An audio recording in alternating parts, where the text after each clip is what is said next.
ऐसे इंडियंस जो कि अपने पैसे को बाहर भेजना चाहते हैं, कई सारे बैंकों ने उन इंडियंस से सोर्स ऑफ मनी को लेकर क्वेश्चन पूछना शुरू कर दिया है।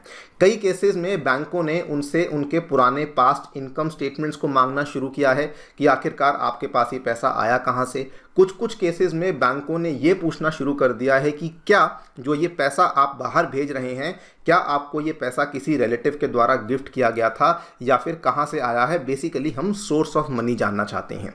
इनफैक्ट आपको जानकर हैरानी होगी, कई सारे केसेस में बैंकों के द्वारा बाहर पैसा भेजने से इनकार भी कर दिया गया है। कई सारे बैंकों ने यहाँ पर बोला है कि कुछ इंटरनल इंस्ट्रक्शंस सामने आई हैं जो कि ना तो पब्लिक डोमेन में है, ना किसी रेगुलेशन में है, ना किसी डायरेक्शन में है, लेकिन हम लोग फिर भी अनफॉर्चुनेटली आपका ये पैसा बाहर नहीं भेज सकते हैं। आप लोग यहाँ पे देख पाएंगे, खबर आज ही सामने आई है, इकोनॉमिक टाइम्स की ये खबर है जिसमें कि बैंक्स बेसिकली पूछ रहे हैं कि आपके पास ये फंड्स आए कहाँ से, उन लोगों से जो कि अपने पैसे को अब्रॉड भेजने का प्रयास कर रहे हैं।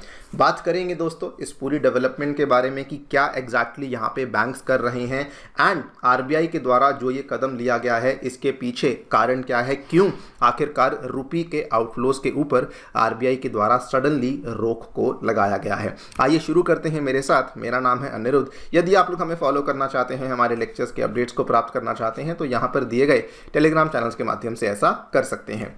आगे बढ़ने से पहले आपको बताना चाहूँगा कि अनअकैडमी आपके लिए इंडिया का लार्जेस्ट एवर स्कॉलरशिप टेस्ट लेकर आई है, जिसमें अगर आप एनरोल करते हैं और अगर आप टेस्ट में अच्छा परफॉर्म करते हैं तो आपको अनअकैडमी की तरफ से कई सारी स्कॉलरशिप्स और कई सारे इनाम जीतने का मौका मिलेगा। एनरोलमेंट का प्रोसेस बहुत ही सिंपल है। नीचे डिस्क्रिप्शन बॉक्स में आपको लिंक दिया हुआ है, या फिर आप सिंपली इस QR कोड को स्कैन कर भी इसमें एनरोल कर सकते हैं। टेस्ट की तारीख 14 अप्रैल सुबह 9 बजे ये टेस्ट होने वाला है, तो इसमें एनरोल करना बिल्कुल ना भूलिएगा। All right, so basically RBI के द्वारा हम सभी जानते हैं एक लिबरलाइज्ड रेमिटेंस स्कीम को चलाया जाता है। इस LRS स्कीम के तहत भारत के रहने वाले जो निवासी हैं, ऐसे इंडिविजुअल्स जो कि इंडिया के रेजिडेंट इंडिविजुअल्स हैं, वो इंडिया से बाहर एक वित्तीय वर्ष के अंदर $2.5 लाख को भेज सकते हैं, और वो इस पैसे को भेज सकते हैं सो दैट वो दूसरे देश में जाकर के वहाँ की प्रॉपर्टीज़ में या फिर वहाँ की शेयर मार्केट वगैरह में इन्वेस्टमेंट कर सकें। लेकिन हमें क्या देखने को मिला, पिछले कई वर्षों से इस लिबरलाइज्ड रेमिटेंस स्कीम के तहत जो टोटल आउटफ्लोज थे वो बहुत ज़्यादा बढ़ चुके थे। 2020-21 में ये नंबर अप्रॉक्सीमेटली $12.68 बिलियन के आसपास था, और 2022-23 में ये नंबर बढ़ते बढ़ाते $27.14 बिलियन को टच कर चुका था। इनफैक्ट जो करंट हमारा फाइनेंशियल ईयर चल रहा है उसके केवल पहले 10 महीनों में ही जो हमें नंबर्स देखने को मिले हैं, $27.4 बिलियन के नंबर्स देखने को मिले हैं। कहा जा रहा है कि पूरा साल खत्म होने तक ये नंबर $32 बिलियन को टच कर सकता है। इसमें जो दिसंबर 2023 में हमें आउटफ्लोज देखने को मिले थे, केवल दिसंबर के महीने में $2.4 बिलियन के आउटफ्लोज देखने को मिले थे, जो कि नवंबर की तुलना में ऑलमोस्ट 28% का राइज था, जो कि हमें केवल दिसंबर के महीने में ही देखने को मिले थे। लेकिन अब क्या हुआ है कि बैंकों ने इसके ऊपर सवाल पूछना शुरू कर दिया है कि आखिरकार आप जो ये पैसा बाहर भेजना चाहते हैं, आप इसको बाहर जो भेज रहे हैं, ये आपके पास पैसा आया कहाँ से है। सबसे पहला सवाल तो यही आता है कि क्या बैंक्स लीगली इस पैसे को बाहर भेजने से रोक सकते हैं। आरबीआई के जो दिशा निर्देश हैं, अकॉर्डिंग टू देम, जो यहाँ पे ऑथोराइज्ड डीलर बैंक होते हैं, जिनको एडी बैंक कहा जाता है, they have the power to verify and they can even question the source of funds. Exactly पूछ सकते हैं कि ये पैसा आपके पास कहाँ से आया, और ये भी मांग कर सकते हैं कि इसके साथ जो सपोर्टिंग डॉक्यूमेंटेशन है, जैसे बैंक स्टेटमेंट हुई, टैक्स रिटर्न हुई, ये सारी आपको प्रोवाइड करनी होगी। तो लीगली बैंक यहाँ पे गलत नहीं कर रहे हैं।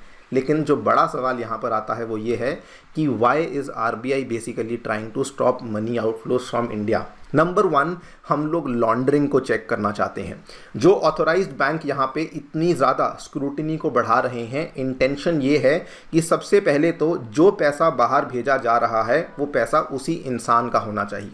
कई बार क्या देखने को मिला है, फॉर एग्जाम्पल एक कोई पर्सन ए है, इसने बाहर पैसा भेजना है, लेकिन LRS स्कीम के तहत जो लिमिटेशन है $2.5 लाख की, इसने उस लिमिट को एग्जॉस्ट कर लिया है। तो यही इंसान क्या करता है कि अपने किसी दूसरे रिलेटिव को पैसा दे देता है कि ऐसा करो भाई, तुम मेरे नाम पर बाहर पैसा भेज दो, और सो दैट आप भी $2.5 लाख की लिमिट का इस्तेमाल कर सकें। लेकिन RBI कहता है कि ये करना सही नहीं है, ये करना in fact under the LRS scheme गलत है, क्योंकि ये पैसा असल में B पर्सन का है ही नहीं, ये A पर्सन के द्वारा B पर्सन को दिया गया है। नंबर 2, RBI ये भी चेक करना चाहता है कि जो पैसा बाहर जा रहा है कहीं वो किसी इलीगल पर्पस के लिए या फिर लॉन्ड्रिंग पर्पसेस के लिए तो बाहर नहीं जा रहा, ये भी यहाँ पे इंटेंशन है। एंड ऑब्वियसली जैसा कि हमने देखा कि हमारे जो रेमिटेंसेस के आउटफ्लोज हैं वो साल दर साल बढ़ते जा रहे हैं, तो वहाँ पर भी RBI थोड़ा चिंता में आ चुका है कि आखिरकार ये रेमिटेंसेस सडनली इतना ज़्यादा क्यों बढ़ रहे हैं। एक और कारण जिसकी वजह से RBI इसको लेकर स्क्रूटिनी बहुत बढ़ा चुका है।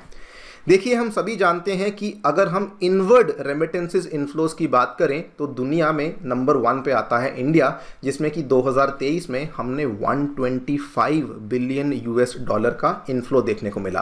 अब आप खुद सोचिए कि जहां एक तरफ $125 बिलियन का तो इनफ्लो हो रहा है, लेकिन अगर $30 बिलियन का आउटफ्लो ही हो रहा है, तो इफेक्टिवली इंडिया में जो रेमिटेंसेज आई वो मोटी मोटी $95 बिलियन की ही आई। तो अगर हम लोग इनवर्ड रेमिटेंसेस में बहुत आगे बढ़ भी चुके हैं, तो प्रॉब्लम यह है कि आउटवर्ड रेमिटेंसेस भी बहुत बढ़ रही हैं, और ये कहीं ना कहीं हमारी जो इनवर्ड रेमिटेंसेस हैं उसको एक तरीके से नेगेट करती हैं।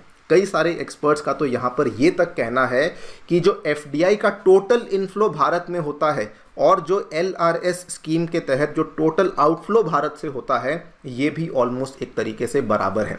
अगर आप देखेंगे FDI का जो इनफ्लो है वो अभी तक अप्रैल से दिसंबर तक के महीने में $32 बिलियन का है, और LRS स्कीम के तहत बाहर जाने वाला जो पैसा है वो ऑलमोस्ट $27 बिलियन का है। जब ये दोनों ही रकमें एक तरीके से एक दूसरे के बराबर है, तो हमें लमसम कोई यहाँ पे FDI के आने से बहुत फ़ायदा नहीं हो रहा है, बल्कि इस चीज़ को लेकर तो एक्सपर्ट्स ने पूरा का पूरा एनालिसिस किया हुआ है और देखा जा रहा है। आप देखिए कि जब से 2013 से शुरू होते हुए अगर हम लोग 2022-23 तक चले जाते हैं, ये आंकड़ा बढ़ते ही जा रहा है। 22-23 में आंकड़ा $27.14 बिलियन पे था, और 22-23 में जो FDI का इनफ्लो था वो भी इतना ही था। तो अल्टीमेटली हमने FDI से कुछ भी यहाँ पर कमाई नहीं करी, क्योंकि इफेक्टिवली जो पैसा भारत से बाहर जा रहा था वो भी तो उतना ही जा रहा था अंडर दी LRS स्कीम जो कि RBI के द्वारा चलाई जाती है।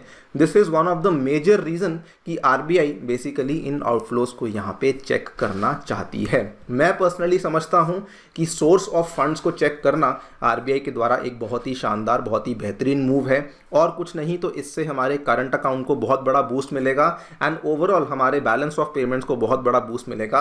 बिकॉज कहीं ना कहीं जो रेमिटेंसेज होती हैं अगर वो भारत में आती हैं तो वो हमारी शेयर मार्केट में, हमारी प्रॉपर्टी मार्केट में और हमारी सेविंग्स मार्केट में कहीं ना कहीं उसका इन्वेस्टमेंट हमें देखने को मिलता ही है। बाकी आप लोग क्या सोचते हैं हमें डेफिनेटली बताएं कमेंट सेक्शन में। जाने से पहले दोस्तों बताना चाहूँगा कि अनअकैडमी अब ऑनलाइन के साथ साथ ऑफलाइन में भी अपने सेंटर्स को लेकर आ चुकी है। नई दिल्ली के करोलबाग में, मुखर्जी नगर में और साथ में उत्तर प्रदेश के प्रयागराज में ये सेंटर्स आ चुके हैं, जहां पर 2025 और 2026 के जो फाउंडेशन प्रोग्राम्स हैं वो चालू कर दिए गए हैं। एनरोलमेंट करने का प्रोसेस बहुत ही सिंपल है। डायरेक्टली सेंटर पे विजिट कर सकते हैं अगर आप इन सेंटर्स के आसपास रहते हैं, या फिर नीचे दिए गए फ़ोन नंबर पे फ़ोन भी कर सकते हैं। उससे भी आसान तरीका है, डिस्क्रिप्शन बॉक्स में आपको बिटली लिंक दिया हुआ है, वहाँ पर जाकर क्लिक कीजिए, अपना नाम भरिए, जो भी डाउट्स हैं उनको वहाँ पे भरिए, हमारी टीम आपको रीच आउट करेगी। एनरोलमेंट के प्रोसेस में आपको आसानी करवाई जाएगी और साथ में डिस्काउंट्स भी अवेलेबल करवाए जाएंगे। Thank you so much for listening, stay tuned and stay safe.